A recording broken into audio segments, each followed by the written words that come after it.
So in this video we'll be understanding price to book value. हम सारी ratios की बात कर रहे हैं. We understood EPS. We got to know what is price to earning ratio. Now price to book value. What is price to book value? Again, price to book value, that means price जो share का price है divided by book value.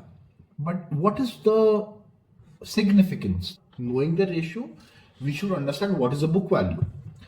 I'll try to simplify this for you. For example, आपने घर लिया है तकरीबन 1 करोड़ का. आपने 30 लाख रुपीस खुद की डाउन पेमेंट करी एंड 70 लाख रुपीस बैंक से लोन लिया है. सो आपके ऊपर लाइबिलिटी है 70 लाख की. 30 लाख आपका खुद का पैसा है जो आपने डाउन पेमेंट करी है एंड जो आपका एसेट है that is 1 CR. Asset is 1 CR but liability 70 lakh rupees. तो अगर नेट वर्थ की बात करी जाए, आपकी जो नेट वर्थ है दैट इज 30 लाख. बिकॉज कल अगर आप अपने घर को बेचना चाहेंगे तो आपको 70 लाख पहले बैंक का लोन देना पड़ेगा. और अगर आप किसी और को बेचते हैं, वो अगर आपसे घर लेना चाहता है तो उसको भी 70 लाख पहले बैंक को देना पड़ेगा, तभी वो घर उसके नाम पे हो पाएगा. सो आपकी जो नेट वर्थ है that is 30 lakh. So book value का मतलब net worth of the company. Okay, जो आप प्राइस दे रहे हैं एक शेयर को खरीदने का that is a market value. वो एक मार्केट ने एक वैल्यू लगाई है एक पर्टिकुलर कंपनी की शेयर की. But what is the net worth of the company की बुक वैल्यू क्या है? ये बुक वैल्यू कैसे कैलकुलेट करेंगे? बुक वैल्यू हम कैलकुलेट करेंगे बाय द एसेट्स. एसेट्स का मतलब क्या है कि कल, जैसे मैंने आपको बताया, कल अगर आपको लिक्विडेट करना, अगर आपको कल घर बेचना है तो आपको 70 लाख पहले लाइबिलिटीज पूरी करनी पड़ेगी. सिमिलरली अगर कंपनी को कल अपने सारे एसेट्स को लिक्विडेट करना है, कल सारी मशीन्स हैं, लैंड्स हैं, जो भी सब कुछ बेचेगा, जो भी वो कंपनी बेचती है, उसके बाद वो सारी अपनी लाइबिलिटीज को पूरा करती है, उसके बाद जो उसके पास बचता है that is the net worth of the company. That is the book value. Okay, so again book value मैंने आपको बताया है कि सब कुछ अवेलेबल है, सब कुछ मिल जाता है, कोई बड़ी बात नहीं है. बट मैं चाहता हूं आप हर चीज कैलकुलेट करना सीखें. आपको मतलब पता होना चाहिए और आपको हर चीज की कैलकुलेशन आनी चाहिए. आपको कुछ रटना नहीं है, आपने कुछ देखना नहीं है. हर चीज की कैलकुलेशन करेंगे तभी आप एक अच्छे इन्वेस्टर बन पाएंगे. आपको समझ में आएगा कि हाँ, मैं एक कंपनी में पैसा डाल रहा हूं बट इस कंपनी की एक्चुअल वर्थ क्या है, बट मार्केट इसको क्या वर्थ दे रही है. फॉर एग्जाम्पल मैं आपको बताता हूं कि बहुत सी कंपनीज हैं जो 2x 3x अपनी बुक वैल्यू से चलती हैं, इनफैक्ट 5x में होंगी. तो आपको लगा यार बड़े एक्सपेंसिव है. ओके, तो ये आपको समझना पड़ेगा. अब रिलायंस की बात करें, TCS की बात करें, सबकी अलग अलग है. अब इनका एसेट्स भी अलग अलग है. क्योंकि अगर मैं if I talk about Reliance, very asset heavy company, क्योंकि बहुत सी मशीनरीज हैं, बहुत कुछ है. तो TCS को देखा जाएगा तो TCS में अलग टाइप के एसेट्स हैं.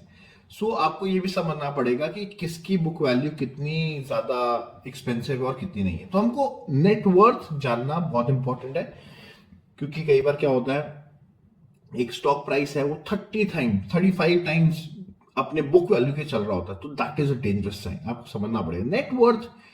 आपको समझना पड़ेगा नेट वर्थ क्या है कंपनी में. तो again price to book value कैसे हम कैलकुलेट करेंगे?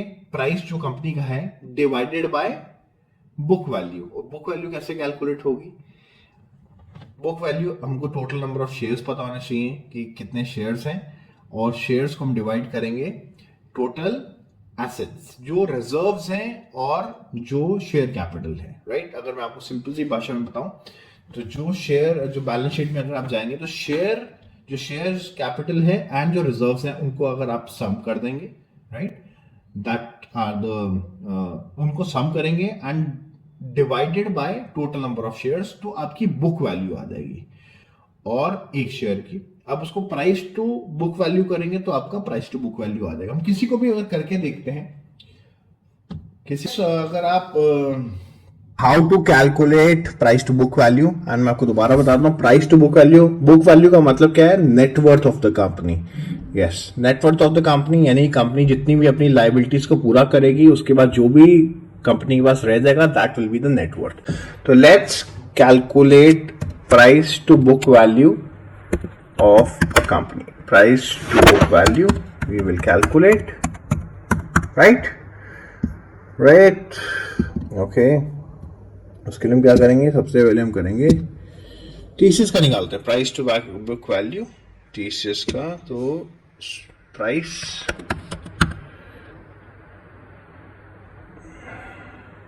प्राइस कितना हुआ है,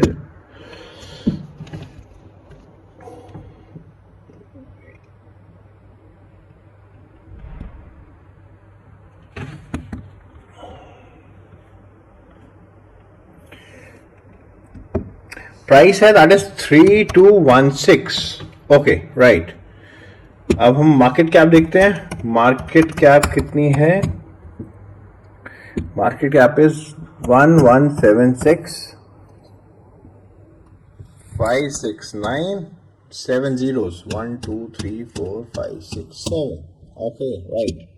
ओके, तो इसको थोड़ा सा फॉर्मेट कर लेते हैं।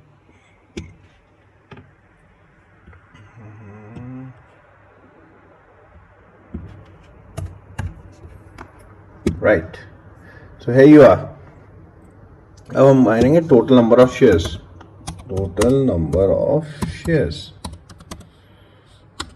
Okay, right. Total number of shares कैसे निकलेंगे हमारे, divided by this divided by price. here you are, that is the total number of shares। Okay, हमको क्या करना है, हमको निकालना है प्राइस टू बुक वैल्यू। पहले टोटल नंबर शेयर्स निकाले, अब हम निकालेंगे शेयर कैपिटल क्या है, शेयर कैपिटल क्या है, लेट्स सी।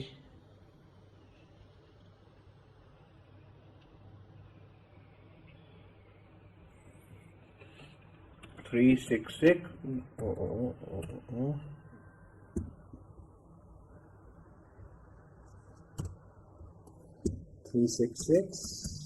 1 2 3 4 5 6 7, राइट। एंड अब हमको निकालना है रिजर्व्स। रिजर्व्स कितने हैं, रिजर्व्स हैं 9 7। Okay, let me take it to March का देख लेते हैं। 88773 1 2 3 4 5 6 7, got it. That is okay. इसको दोबारा फॉर्मेट करना पड़ेगा।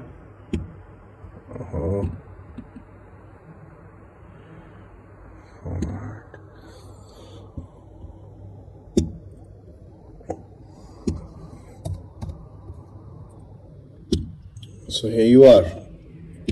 अब टोटल कितना हुआ, टोटल हुआ this plus this, right. Okay, यहाँ पे करते हैं, total is this plus this, right, that is total. अब हमको क्या करना था, हमको निकालना है price to book value. Price to book value के लिए हमको क्या करना पड़ेगा, पहले हम बुक वैल्यू निकालते हैं। बुक वैल्यू के लिए हमको करना पड़ेगा, बुक वैल्यू हम कैसे निकालेंगे, बुक वैल्यू हम करेंगे this divided by total number of shares, that is the book value. Okay, अब प्राइस टू बुक वैल्यू कैसे आएगी, प्राइस टू बुक वैल्यू आएगी प्राइस